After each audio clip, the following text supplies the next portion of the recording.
Hi guys, and welcome back to another DrAce video, and today we're going to be playing MotoGP 22. It is now time for round 9 of our MotoGP Championship. It is time for the circuit of Barcelona, here in the Catalan GP. So here we are then guys, on pole position, correcting the wrongs from Mugello's last time out, and we are now on our way for a decent start. Look at Franco Morbidelli, who's up into first position already, the man who started just behind us, as we're going to go into the first corner and try and regain some positions we lost with using power setting 1, as Zarco was very brave up on the inside of the beast, as unfortunately ended his Catalunya GP already by going too deep into the first corner and crashing out of the Spanish GP, or the Catalan GP, should I say. Around the outside we go from Zarco. Look at Joan Mir flying up at the inside as we go firm on the brakes into the fourth corner. Joan Mir does hold on to the position. Look at Franco Morbidelli squeezing on through, pushes us wide, and now we've got to do all that work once again. So now into the left hand side, pushing Zarco wide if we can, and then regaining our third position.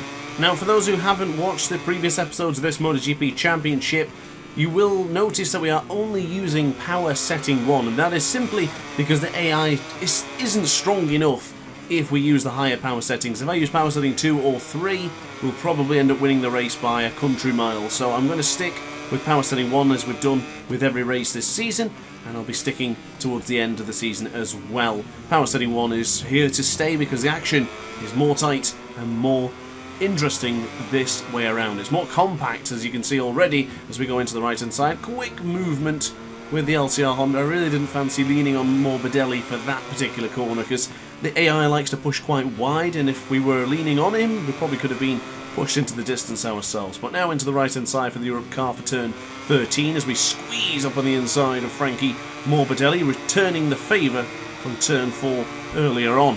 But bringing on the power, you can see the difference in speed here. Joan Mir is getting away ever so slightly as we go firm on the brakes into turn 1, taking over the position from the Yamaha in second, and now fighting back at Joan Mir. We are up in the inside. Oh, we were super close there as the heart rate monitor is slowly increasing.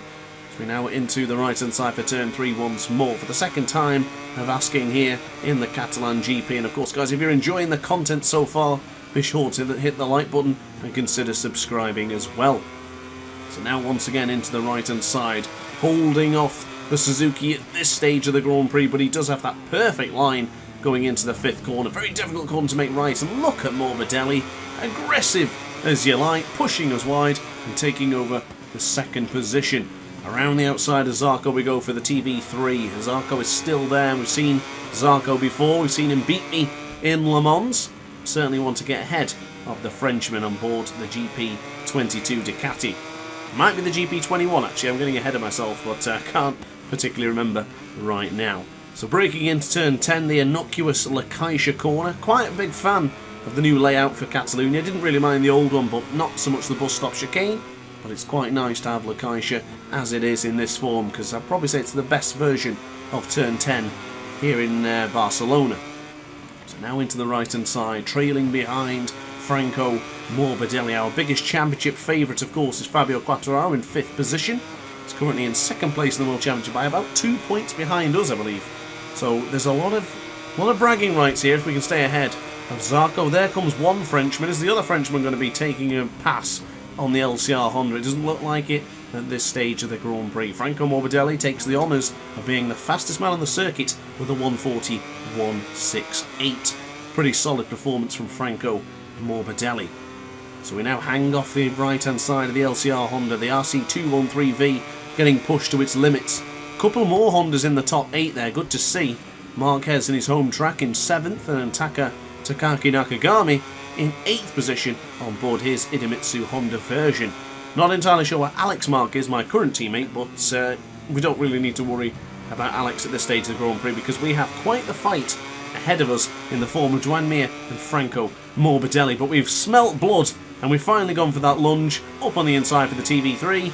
Do we hold on to the position, getting pushed deep a little bit from Franco as he is not yielding that position. He does not want to give up 2nd place. And the man who's currently on a massive podiumless streak is really doing a stellar job to try and fight back here in the early stages or the mid stages of this Catalan GP. So now into the left-hand side once more. We have finally got the better of Franco Morbidelli, but can we get the better of Joan Mir? He is in there, the former MotoGP World Champion. The number 36 is entering turn 12 and is still leading the way as they're just too eager there on the upshift.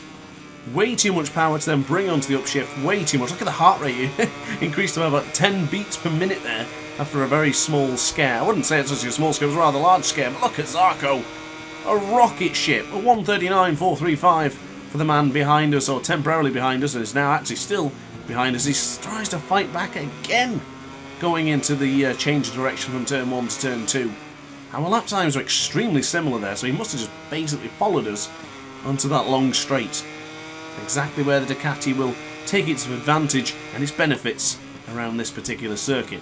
So Suzuki looking for their first win of the season, and they are in prime position to do it here. 4 laps in, and Joan Mir is still leading the way, looking quite comfortable, may I add, on board that GSXR. He's just holding in there as I'm trying to fight back against the riders behind, and also Joan Mir's stunning pace and speed. But look how much time we gained going into the TV3. The AI brakes rather early for the left-hander there, but they seem to have that better exit speed coming out from turn 8, now into turn 9, and now for the straight on the approach for the Kaisha for turn 10. Usually I can go quite late in the brakes here, but I'm just feeling things out. Oh, Joan Mir has gone deep. Is this the moment that we have taken things over?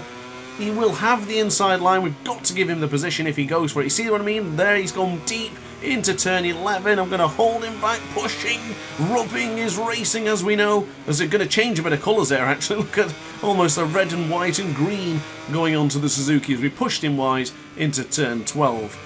A little bit deep for the Europe car as Joan Mir does his best Valentino Rossi impression as we've lost the speed upon the straight. But look at Franco Morbidelli, he's getting involved. Fabio Quartararo as well, Zarco in there too, as we now have to try and beat not 1 but 2 on the brakes to get back into those podium positions. Not good enough this time around, couldn't seem to get past the former MotoGP World Champion. Now into the right hand side for turn 3, we've got to do all that again and a little bit more. Good lap times considering we're on power setting 1. You can see how much we are competing with the 120% difficulty AI. Of course, we would be battering them with a full power setting, but I prefer it this way. Leave the fuel as is, and then once again leave power setting 1. I just noticed a small moment there where I brought on the power again too early, then upshifting too soon. That's causing the rear to slip. Apologies. So we really got to fix that and sort things out. But up on the inside for the TV3, around the outside, we'll then need it for turn 8. Close racing here in Catalunya as Fabio is going to go into turn 9 and still hold on to the position. But the big news is Franco Morbidelli, as I mentioned, podiumless, winningless. Now it's his time for a chance to shine here in Catalunya. Into like Kaisha and Quartararo too deep. Oh, Quartararo's binned it. Quartararo out of nowhere decided to go for a look for Franco. Oh my god. Apologies. What is going on? The 2 Yamahas have just absolutely blown it in the space of 2 corners. You cannot script what is happening in this MotoGP Championship. Unbelievable. Joan Mir gives us a big hit up the wazoo now for some reason. Things are getting really tense now as Zarco is pulling out a very critical lead. 0.4 of a second goes into the back pocket of the Frenchman. We go very firm into the brakes for turn 1, slipping and sliding the rear. Can't really get it to stop. We're all on the absolute limit here in the Catalan GP. Apologies for the voice in this one. Again, it's slipping away from me in this one. The chest infection's still living on in me right now, and unfortunately my throat is taking a pounding doing some of these videos, so my apologies if the voice disappears at any point. But quick look behind us. Another Suzuki in the top 8, but more importantly, 2 Hondas behind me. Takaki Nakagami in 4th, and Marquez in 5th position. Now, you know the 8 times world champion will certainly not want to allow the 2 satellite bikes of the Hondas ahead of him in his home GP. He'll not like that at all. But I tell you what, guys, I think Zarco's pulled the pin. I can't seem to get with Joan Mir, making all sorts of shapes and weird slipping and moments and just not consistent and not clean with the LCR Honda right now. The RC213V is looking loose and not a good way, around this particular circuit. Joan Mir has gone deep for turn 10. We might be able to squeeze over the inside, but we'll wait for the change of direction. Joan Mir can run it deep, then we'll go in nice and tight, up on the inside, beautiful as you like, but unfortunately I don't think we're going to get Zarco. Johan Zarco has pulled an absolute masterclass performance here in Catalunya. Didn't see that coming. Oh, Joan Mir up at the inside! Oh my goodness, what a move! What a move aboard the Suzuki! Joan Mir absolutely stuffs us for second place. Brilliant performance from Joan Mir.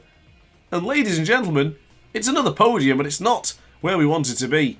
Zarco wins with Mir in second and us in third position. So we'll look at the championship standings, and very, very importantly there, we have taken an 18-point lead on Fabio Quartararo. 16 points in the bag for us. When Fabio gets nothing, means that we extend our championship lead.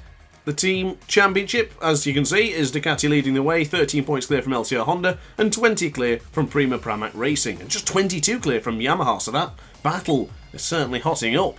And finally, once again, Ducati win another Grand Prix, thus resulting in them increasing their championship lead, but this time it's 38 points clear from Honda and 57 clear from Yamaha. So guys, thank you very much for watching the video. I do hope you enjoyed. If you did, let me know in the comment section down below.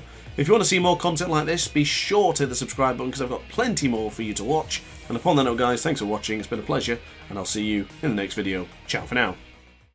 Oh hi, didn't quite see you there. Good to see you're still here. If this video didn't quite sate your appetite, then why not watch some more DrAce content by clicking the video shown on screen now. Furthermore, if you would like to follow me on social media, you can do so now with the links down in the description. Consider subscribing so you don't miss a single DrAce video.